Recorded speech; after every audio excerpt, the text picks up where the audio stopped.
Dober dan, iz ljubljanskega studia 136, to so vesti na vesti. Afera Patria še vedno odmeva. Zavest je o odnosu ministra za notranje zadeve Dragutina Mateja s predsednikom vlade Janezom Janšo in neposrednem poseganju predsednika vlade v poslovanje policije spregovoril Bojan Potočnik. Potočnik je eden od nastopajočih v finski oddaji, nekdanji v.d. direktorja policije in kandidat LDS za poslanca v državni zbor. Ko sem postavil imenoval svojega namestnika, dva namestnika sem imel, eden je bil Roman Rep, drugi pa gospod Stanislav Ficko. V vsakem primeru smo se dogovorili predhodno z ministrom in minister se je strinjal z predlogom takrat Branka Slaka, ki je bil tudi sicer predviden, da bi bil generalni direktor policije, in je rekel, da se strinja, vendar pa, da ima premier nekaj proti, ampak da se bo že ohladil. Jaz sem se o tem pogovarjal 27. aprila, potem nekaj dni kasneje še z premierom, z predsednikom vlade Janezom Janša na Mali gori ob odkritju spomenika tigrovcem. Takrat mi je rekel, zakaj postavljam ljudi brez vednosti ministra. Povedal sem mu, da to ni točno, da sem postavil namestnika zaradi upravičenih razlogov, ker je kvalificiran za to delo, ker je strateško pomemben kadar za nadaljni razvoj in pa delo policije. In takrat mi je rekel, da on tega soglasja ni dal. In ko sem mu potem razložil še to, da me čudi, zakaj mora nekdo še dajati soglasje, saj gre za mojega namestnika, me je pričel vikati, se je obrnil proč in tako se je najin razgovor končal. Potočnik je povedal tudi, kakšen je po njegovem mnenju način delovanja sedanje vlade. Kot primer je uporabil primer Ribičič. Po telefonu, ko sem ga prosil, da je vpliva na ministra, da ne objavi zadeve Ribičič. Glede na to, da je on naročil notranjemu ministru, da objavijo zadevo v zvezi z ovadbo, ki je bila napisana. In takrat sem poskušal intervenirati, glede na to, da je notranji minister poslušal nalog svojega šefa, je poklical novinarja oziroma prisilil kriminalista, da je dal izjavo v medije, ki pa ni bila predhodno pripravljena. In takrat mi je rekel predsednik vlade, da ne uredimo zadevo tako, da bo prav. Pomembno je tukaj to, da predsednik vlade mogoče niti sam se ne zaveda, da on naroča stvari in kako se potem naprej to izvaja. Če on nekaj reče v želenem naklonu, potem pa tisti, ki mu želijo biti všečni, to naredijo še trikrat hujše, zato da bi bili bolj všečni. Kandidati Desus na čelu s Karlom Erjavcem so obiskali ljubljanskega župana Zorana Jankovića. Med čakanjem so se zabavali po svoje. Desus! Desus! Desus! Desus! Lepo je videti, da starejše generacije še poznajo običaje, s katerimi se lahko za zmago na volitvah priporočiš staroslovanskemu Črnobogu. Jankovića so obiskali, ker so mu hoteli sporočiti, da podpirajo njegovo politiko in da se bodo poslanci Desus v prihodnjem mandatu zavzemali za sistem financiranja glavnega mesta, ki je že bil uveljavljen. Zakaj so prišli, je povzel Aleš Kardelj. Da želimo razvoj Ljubljane, da podpiramo prizadevanja župana in naši poslanci bojo prizadevali se za uresničitev programov župana v državnem zboru. Takole pa je župan odgovoril na vprašanje, ali bo na volitvah podprl Desus. Bom odgovoril.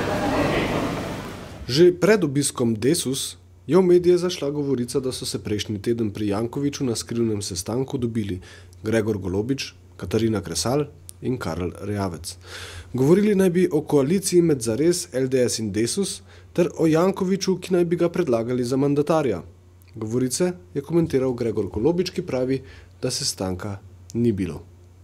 Obstaja zaenkrat samo ta džentelmenski dogovor med LDS, SD in stranko Zares, da poskusimo dobiti na volitvah čim več in skupaj po volitvah oblikovati odgovorno koalicijo, programsko močno, trdno, zavezano načelom, vrednotam, ki pomenijo neko spremembo v slovenski politiki in da bo tista stranka, ki bo znotraj te naveze imela večino, dala tudi mandatarja.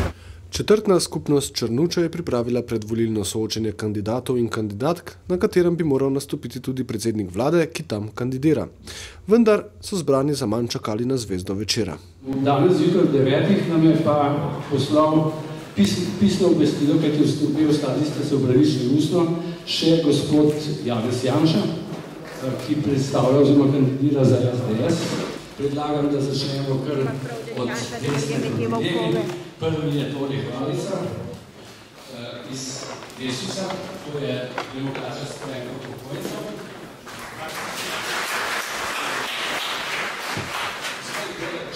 Gospod, kam letite? Zakaj?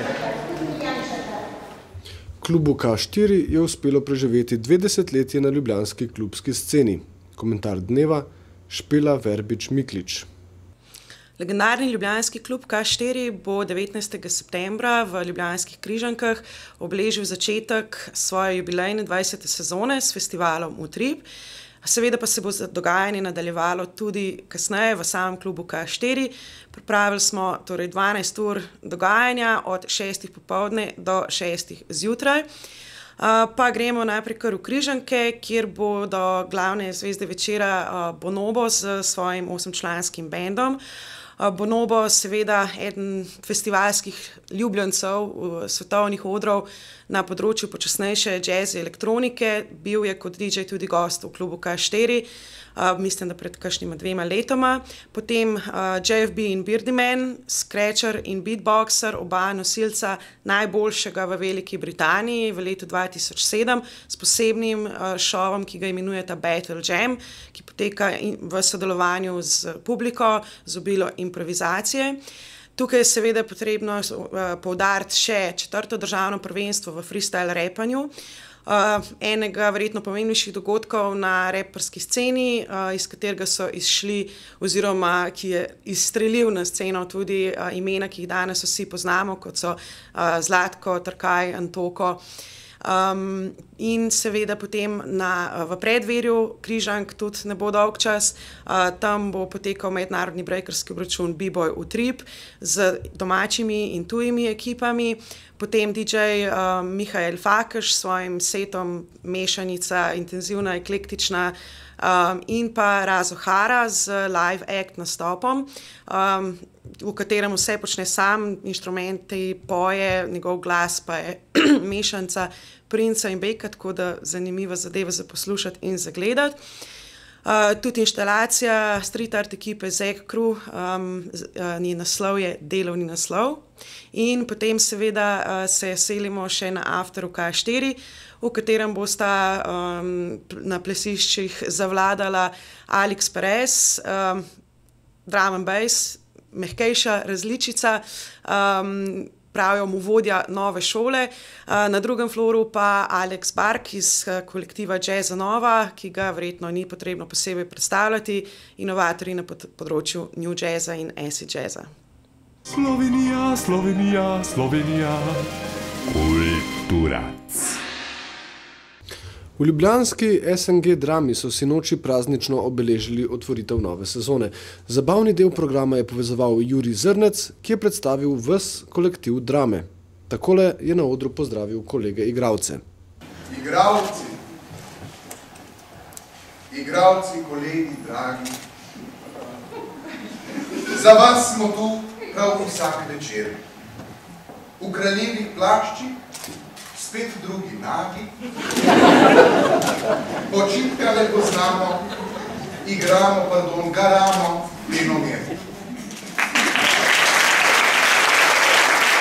Še vreme. Glede na to, da je danes 11. september, presenetljivo mirno. Vse to pa se utegne spremeniti, kajti danes v studiu ljubljanskem 148 ali tam nekje bodo nastopili Zmeljkov. Se pravi Poljanska 6 ob 20. Zmeljkov vabljeni. Iz ljubljanskega studia 136, to so bile Vesti na vesti. Nasvidenje.